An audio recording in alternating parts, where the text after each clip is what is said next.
வணக்கம். இன்றைக்கி கடப்பா எப்படி வைக்கிறதுன்னு பார்க்கலாம். அதுக்கு தக்காளி, வெங்காயம், பச்சை மிளகாய், உருளைக்கிழங்கு இதெல்லாம் எடுத்துக்கணும்.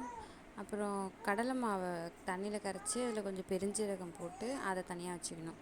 ஒரு கடாயில் எண்ணெய் ஊற்றிட்டு கடலைப்பருப்பு கொஞ்சமாக போட்டுக்கணும். போட்டுக்கிட்டு அது பொன்னிறம் ஆகிற வரைக்கும் வதக்கிக்கணும். அதுக்கப்புறம் வெங்காயம், கல் உப்பு கொஞ்சம் போட்டு கொஞ்சமாக வதக்கணும். அப்புறம் பச்சை மிளகாய் போட்டு வதக்கணும். அப்புறம் தக்காளி இதெல்லாம் ரொம்பலாம் வதக்க வேண்டாம், லைட்டாக வதக்கிட்டு அப்புறம் உருளைக்கிழங்கு போட்டு அதையும் வதக்கிட்டு கொஞ்சமாக மஞ்சத்தூள் போட்டு அதையும் லைட்டாக வதக்கி விட்டுட்டு அந்த காய்கறி வேகிற அளவுக்கு கொஞ்சமாக தண்ணி சேர்த்து நல்லா அதை வேக விடணும்.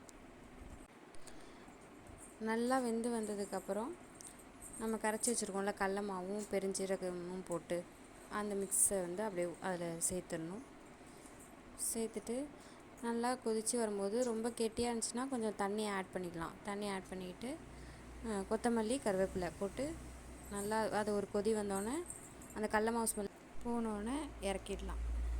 தேங்க்ஸ் ஃபார் வாட்சிங்.